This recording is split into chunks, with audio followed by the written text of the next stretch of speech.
Hey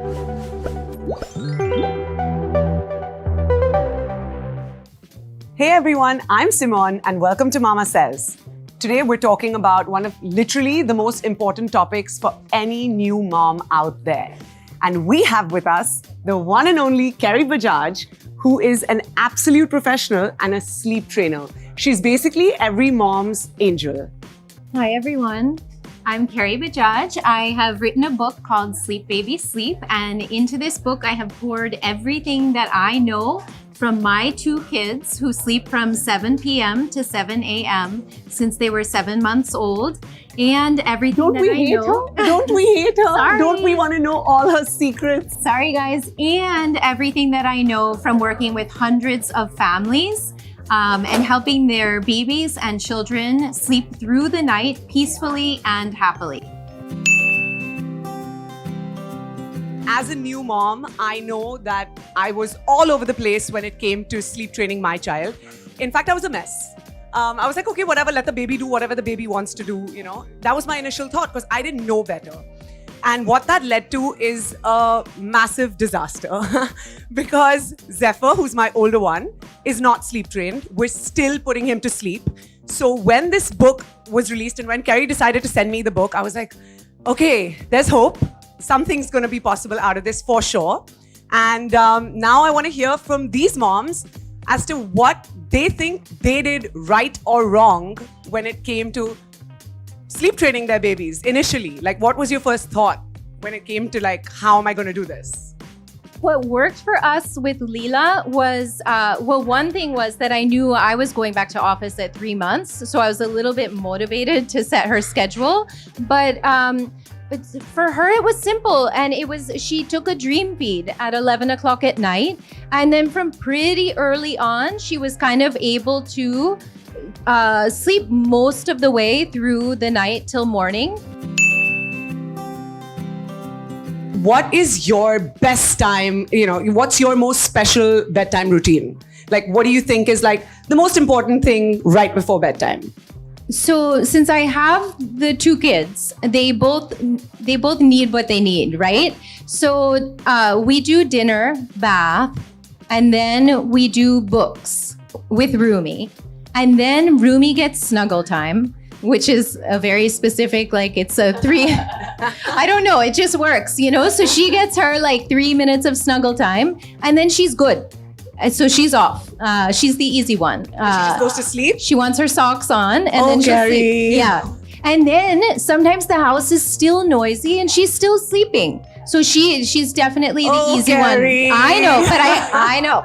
But then there's Leela, who's older. And so she's staying up a bit later. So after Rumi is kind of done, I go in with Leela and we read for a while. And I'm happy to read with her. I think it's a good way for us to connect. And Absolutely. I actually don't really mind that it's a whole chunk of time. Like, it doesn't feel painful at all. And then I would say maybe is where it gets a little like tough love of kind of like, okay, I'm done with my bit. And even if you're not asleep yet, I've done my part of putting you to bed. So then I'll kind of step out and she wants to come out once. So that also we feel is quite reasonable. She comes out once and then I bring her back to bed and then she can settle. Basically, all of us have to read this book. We have to figure this out. But based on what you said, Kerry, we actually want to hear from you. What is the significance of, how is it a negative, situation when you do allow the baby to get a lot of artificial light post sunset before they sleep? Right. So we do a similar thing. The kids definitely have that association that when it's dark, that means bedtime. So basically what we do is when it starts to get dark, I mention that. Look, it's starting to get dark.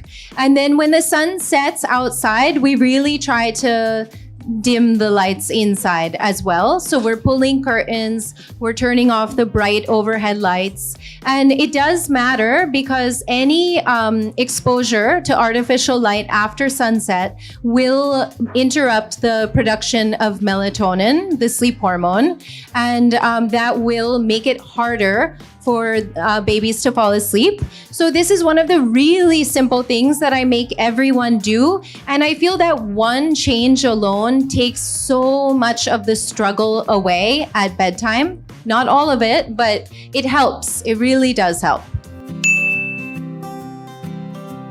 What is your advice to all the moms out there? How do you stand by what you believe is right based on the research you've done? I mean, it's your child. How do you, what do you do? How do you stand up to that? So on my side, we're quite far away from our family. So I actually haven't had to deal with it too much. Definitely in the beginning, we were clear with our boundaries about what time we were coming, what time we were leaving, and that the baby's schedule did come first. We did miss some events in the beginning, like in those first couple of months where they need to sleep so much. And everyone kind of was quite understanding. We saw right away as new parents that if we kept the baby up too late, it just backfired terribly.